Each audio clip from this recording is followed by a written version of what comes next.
r/rules horror. Posted by u/airsoft3315. I'm trapped in what used to be my basement somewhere in South Dakota, and I'm not alone. So, there I was, trying to move out from my parents' house. I really hated all the rules and curfews, etc., but now, I wish I had stayed. God, I'm stupid. So there I was, finally purchasing it. It was a small 2-bedroom 2-bathroom with a basement. I quickly moved in and unpacked. The first night was normal. Though, I heard something that sounded like yelling? But I guessed it was a fox or something. On the second day, I decided it would be best to check out the basement. It's a rather spacious basement, and as I descended the steps, I looked around. It was unfinished with only a couple lights, but it wasn't very dark. Just the corners really. The second I touched the floor though, things changed. It suddenly became a lot darker and the stairs and door out suddenly seemed to disappear, becoming nothing more than a wall. Out from seemingly nowhere, a note slipped out. This is what it read. Hey! I hope you read all of these rules, for your sake.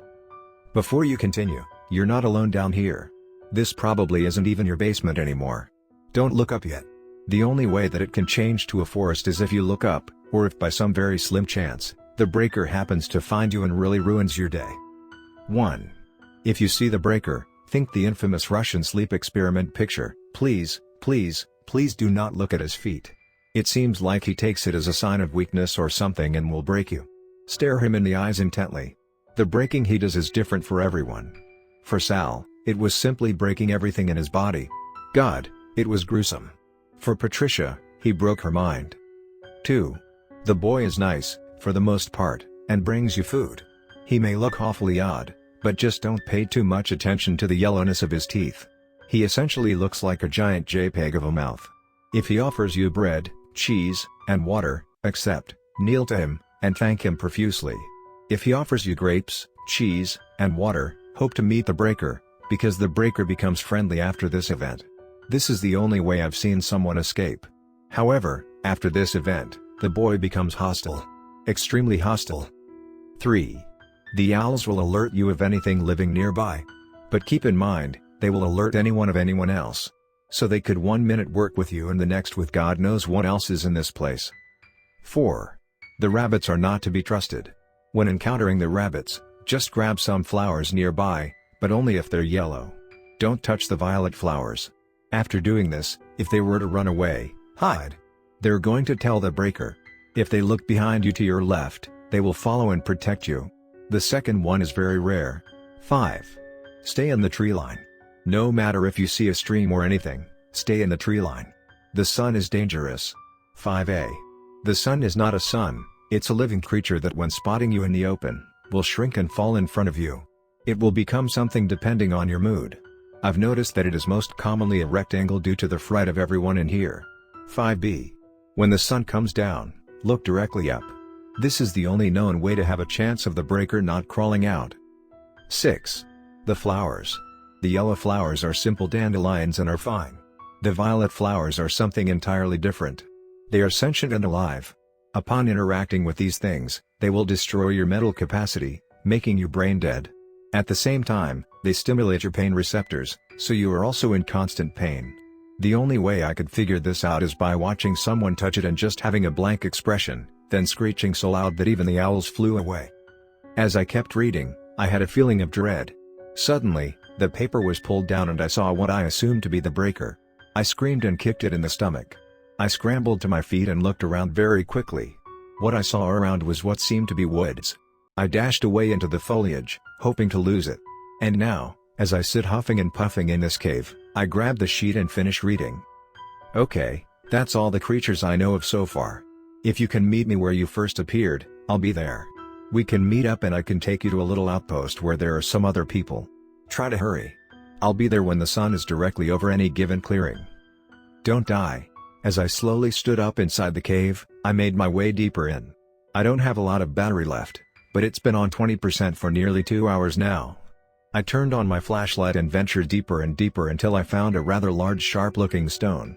I picked it up and did a couple practice slashes. I nodded and made my way out. But then I saw it. What is that thing? It looks like some sort of floating mouth. As it approached I realized, it's the boy. He offered me cheese, bread, and water. I kneeled to him and thanked him many times. He floated away as I sat there and ate. I stood back up and continued to where I started. As I approached, I looked into a nearby clearing. Nearly there, I picked up into a jogging pace, and as I ran I stepped dangerously close to a violet flower. I sat down and thought about life for a few minutes, then continued. As I approached, I started to recite a Lord's Prayer, and looked around. I saw something moving in the foliage, and a man popped out. "Jack, and you are the new guy, I assume?" I nodded and looked at him before responding. "Can we go? It's pretty cold out here," I said. He nodded and started jogging. I followed, and as I continued into the woods, I saw it. A giant wooden wall-looking thing. It was a giant outpost?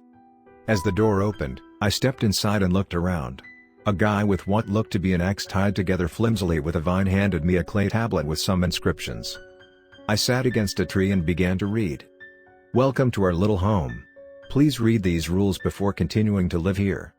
I looked around and there were maybe 5 or so buildings and a bigger building. 1. Please, don't enter the cellar behind the butcher's building. It's his property, but there's also something down there. 1A.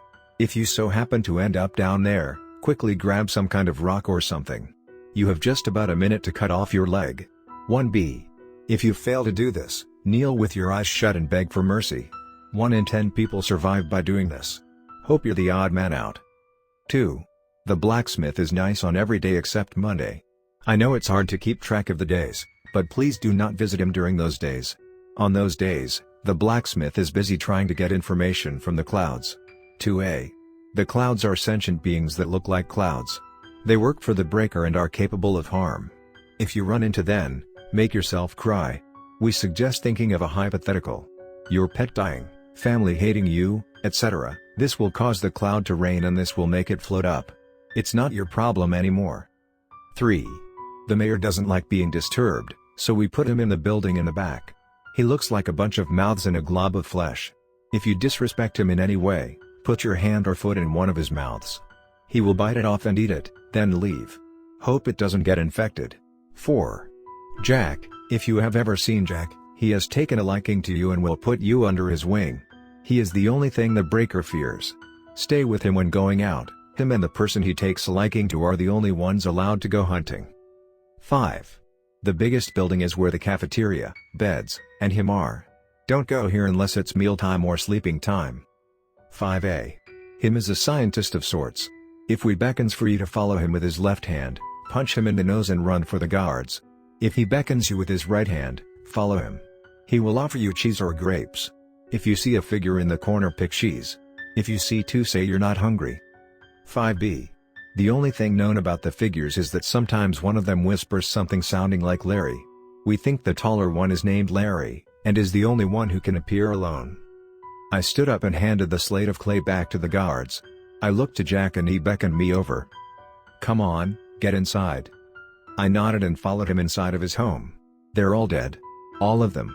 I'm writing this as I hide. Alex was first. The breaker finally broke in. He snapped his spine. Clean in half. God, the screaming. Why do I still hear it? I needed to hide. I could hear its laughter. As I ran through that god-forsaken forest, I stumbled over a rock. I heard footsteps behind me. I scrambled up and kept running. I saw him, the breaker. He grabbed me and threw me against a tree. I grabbed the rock and threw it at him, screaming. I scrambled up to my feet and ran. As I ran, a dark figure quite literally rose from the ground. Purple goo covered the ground where it rose. It grabbed me by the throat and sunk back in. As I screamed, I realized I couldn't breathe. Something materialized in my hands. A bright purple piece of paper. It felt like I was flung through reality. I was back in my basement. The same white sheet of paper in my hand from when I first appeared down here. As I looked at it, a tear dripped down the side of my cheek. But, I quickly realized it was not the same. By the time you finish reading this, you will not be in your basement anymore. You will be in what is perceived as the ocean. Please don't look away until you're done reading. 1. You're not alone in the water. There's giant things in the water. I don't know what they are, but I know what they look like. They're about 60 feet long and maybe 20 feet wide. They have a rough skin texture, are white and blue, and have a gargantuan mouth.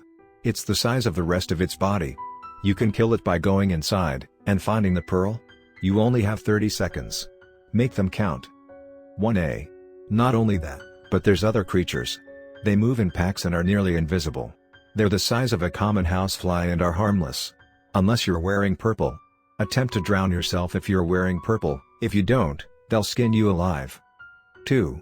If you can manage to hold your breath long enough, you can dive around 30 feet down to what seem to be giant temples made of bones. While entering, make yourself cry. However, in the event you cannot do so, see 2A. 2A. If you cannot make yourself cry, you will be grabbed by smaller versions of the creatures from Rule 1. They will have giant mandibles and will carry you to a cage of bones. The water will be drained here. They will leave you to starve to death. However, you can eat the bones.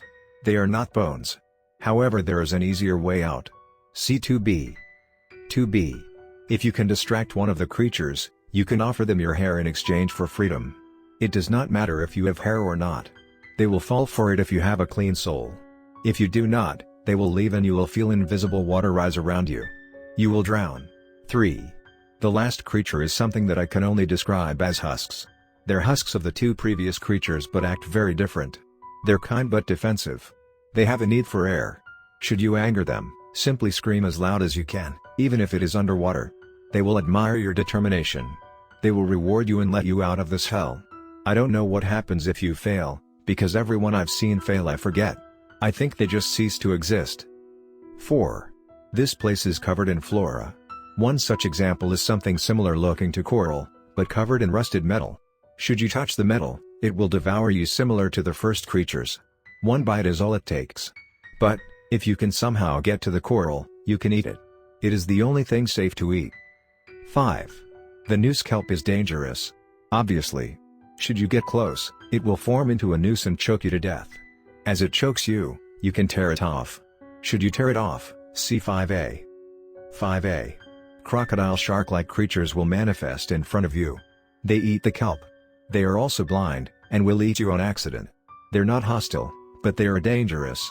Keep away. As I pondered this, I felt as though I was thrown through reality again. I slammed against that same tree from earlier by the breaker. But this time, I didn't scramble up. This time, I heard a helicopter. Over a megaphone, I heard shouts in a different language. German maybe? And then gunfire. Bullet holes covered the breaker. He fell, and writhed in pain. As he gathered his strength, he tried to stand and did. He limped towards me but a rope ladder was thrown down. A translator helped me up and translated the language. It was German. As I am writing this, I really need to hurry up. I will update soon. They're looking at me angrily. Okay, it's been another day. They shot my leg and I'm bleeding. Shortly after they pushed me out, I realized I still had this phone on me. I think it's happening again. I was thrown through reality again. I'm back in my basement. As I slowly woke, I coughed up some blood. I wiped my mouth and crawled out. This wasn't my house. Then I remembered it all. God, I really need to quit taking drugs.